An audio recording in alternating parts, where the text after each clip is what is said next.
Hello everyone. आज हम लोग डिस्कस करेंगे यूपी बीएड सेकेंड ईयर का सिलेबस जो कि 2019 और 2021 बैच का है।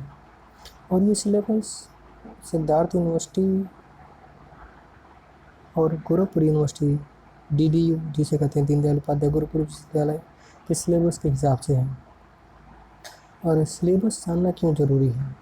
क्योंकि सिलेबस आप जानोगे नहीं तो कोई परीक्षा की आप तैयारी नहीं कर सकते हो बेहतर तरीके से। तो आपको सिलेबस के पॉइंट टू पॉइंट याद होने चाहिए, जिससे कि आप अगर कोई भी टॉपिक पढ़ रहे हैं तो आपको याद होना चाहिए, तुरंत इमेजिन होना चाहिए कि कितना हम लोग कवर कर चुके हैं, कितना हमें कवर करना बाकी है। इसलिए पॉइंट टू पॉइंट आपको सिलेबस याद होना चाहिए। तो चलिए हम लोग आज सिलेबस डिस्कस करते हैं और डिटेल डिस्कशन होगा इसका। तो चलिए शुरू करते हैं। तो बीएड सेकेंड ईयर में टोटल 4 पेपर हैं और ये चारों पेपर के नाम कुछ इस प्रकार हैं। पहला पेपर है principle and method of teaching, शिक्षण और प्रशिक्षण के तरीके। इन चारों पेपर का हम लोग डिटेल एनालिसिस करेंगे। उससे पहले हम उन चारों पेपर के नाम जान लेते हैं। तो पहला पेपर हो गया principle and method of teaching, जिसे हिंदी में कहा जा सकता है सिद्धांत और प्रशिक्षण के तरीके। और दूसरा पेपर है pedagogy of teaching physical science / biological science, अर्थात जो फिजिकल साइंस अर्थात जो फिजिक्स मैथमेटिक्स बैकग्राउंड के थे वो फिजिकल साइंस का पेपर चूज करेंगे, और जो बायोलॉजी के साथ थे वो बायोलॉजी का चूज करेंगे। हिंदी में से कहा जा सकता है शिक्षण भौतिक विज्ञान और जैविक विज्ञान का शिक्षण। और तीसरा paper mathematics, pedagogy of teaching mathematics, शिक्षण गणित का शिक्षण। और हम लोग देख सकते हैं कि हम लोग का मैथमेटिक्स क्लास में क्या होता था, क्या हालत होती थी हमारी। तो तीसरा पेपर है गणित, पेडागोजी ऑफ टीचिंग मैथमेटिक्स। और चौथा पेपर जो कि लास्ट पेपर है population education and environmental education, जनसंख्या शिक्षा और पर्यावरण शिक्षा। तो ये 4 पेपर के नाम हो गए, एक ओवरव्यू हो गया आपका। तो इनका चलिए डिटेल डिस्कशन शुरू करते हैं। तो पहला पेपर है teaching principles and method of teaching. इसमें टोटल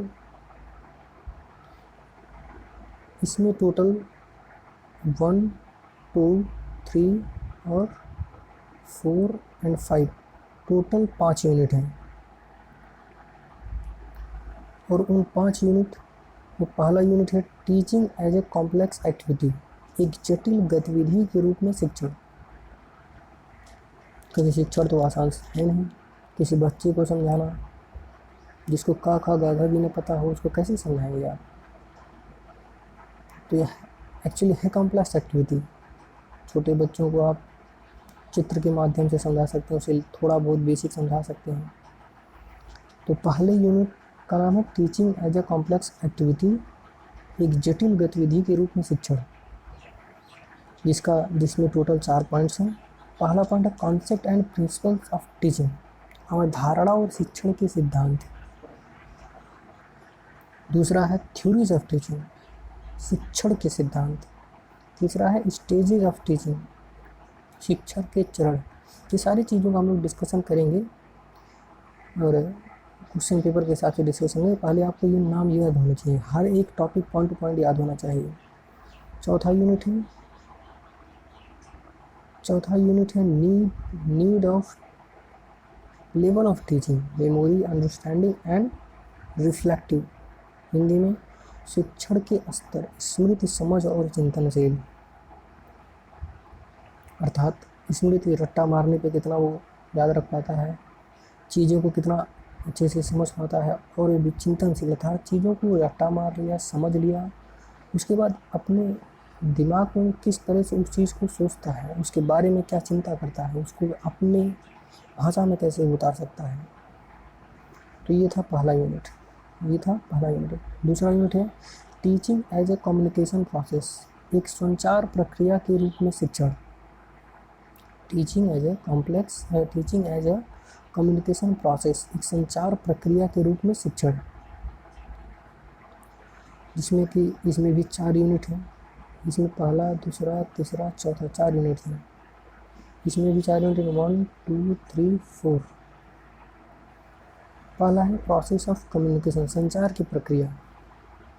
संचार की प्रक्रिया अर्थात बोल करके, उसको इशारा करके कैसे हम उसको बता रहे हैं, कैसे समझाने की कोशिश कर रहे हैं, कैसे जिससे बच्चा समझ जाए, क्योंकि हर बच्चे एक ही तरह के तो होते नहीं हैं। और दूसरा है क्लासरूम अप्रोच, कक्षा दृष्टिकोण। क्लास में बच्चे बैठे हुए हैं, उनको कैसे समझा रहे हैं हम। फिर उसमें एक यूनिट है बेसिक टीचिंग मॉडल, जो कि 4th यूनिट भी है। तो थर्ड है auto instructional approach, programme instruction, linear and branching. अर्थात ऑटो अर्थ मतलब स्वतः ही निर्देश देने वाला, इसको हम लोग देखेंगे।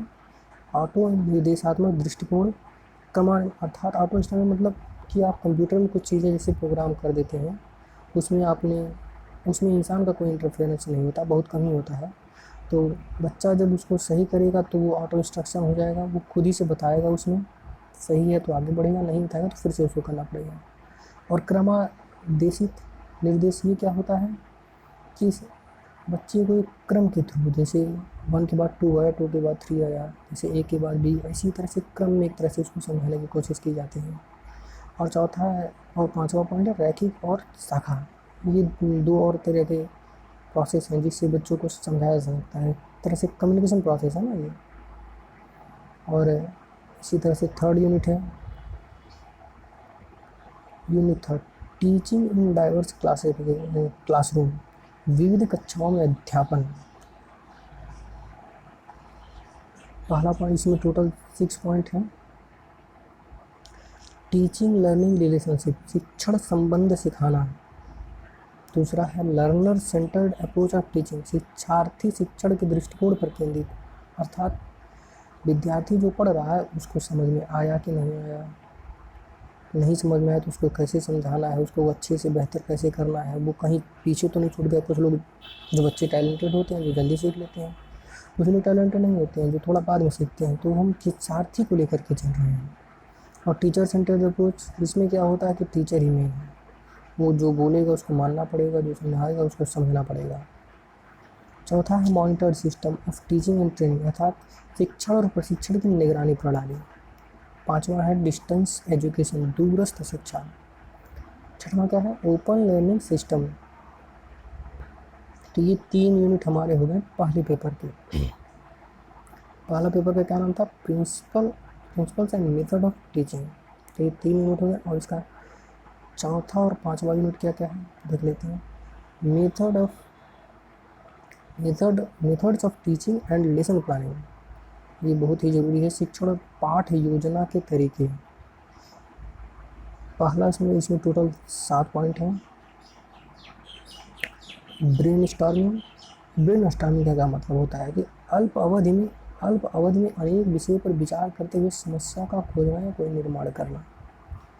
अर्थात किसी एक समस्या को बच्चों को दे दिया जाता है, वो उस समस्या को पूरी तरह से एकदम दिमाग लगा करके उसका सलूशन खोजने की कोशिश करते हैं। दूसरा क्या है डायलॉग मेथड। तीसरा क्या है पार्टिसिपेटरी मेथड, वो पार्टिसिपेट करते हैं। प्रोजेक्ट मेथड, कोई प्रोजेक्ट दे दिया जाता है उसके थ्रू वो काम करते हैं, उसमें टीचर क्या होता है गाइड की तरह बस काम करता है, बाकी सारे काम स्टूडेंट वही करने होते हैं। प्रॉब्लम सॉल्विंग, कोई समस्या दे दिया। Team teaching and multimedia approach, ये भी एक तरह से काफ़ी अच्छा पॉइंट है। 7वां लेसन प्लानिंग, पाठ का नियोजन। और 5वां सबसे ज़रूरी चीज़ कि एक प्रोफेशन के रूप में अध्यापन जो है, टीचिंग एज ए प्रोफेशन, यह 5वां यूनिट है एज ए प्रोफेशन यूनिट। इसमें टोटल 3 पॉइंट हैं। पहला क्या है कॉन्सेप्ट ऑफ टीचिंग प्रोफेशन, अर्थात शिक्षण पेशे की अवधारणा। एक शिक्षण कैसा होना चाहिए, क्या उसकी क्वालिटीज़ होनी चाहिए, qualities of a good teacher. और उसके बाद क्या है प्रोफेशनल ग्रोथ ऑफ टीचर, शिक्षकों को कैसे व्यावसायिक विद्या, अर्थात वो कैसे वो आगे बढ़ेगा, कैसे नहीं बढ़ेगा। तो ये था हमारा पहला पेपर का सिलेबस का डिटेल डिस्कशन। ये आप लोगों को अच्छी तरह से पूरे याद होने चाहिए, पूरे पॉइंट टू पॉइंट याद होना चाहिए, क्योंकि अब जब भी आप कोई भी चीज़ पढ़ रहे हैं तो आपको, जब भी पढ़ रहे हैं कोई भी टॉपिक पढ़ रहे हैं, सपोज आप कॉन्सेप्ट ऑफ टीचिंग प्रोफेशन पढ़ रहे हैं, शिक्षण पेशे की अवधारणा, तो आपके दिमाग में ये होना चाहिए कि आप कहाँ तक पढ़ चुके हैं, कहाँ तक नहीं। ये नहीं कि बार बार सिलेबस देखिए, ये नहीं, आपको पूरा याद होना चाहिए, क्योंकि डायरेक्ट इसी टॉपिक से ही उठा देंगे, कोई ऐसे ही टॉपिक का नाम उठा देंगे, quality is a good teacher. तो ये 5 यूनिट थे पहले पेपर के, और हम लोग डिस्कस करेंगे फिर अगले पेपर का सिलेबस। अगला पेपर होगा हमारा pedagogy of teaching physical science and biological science.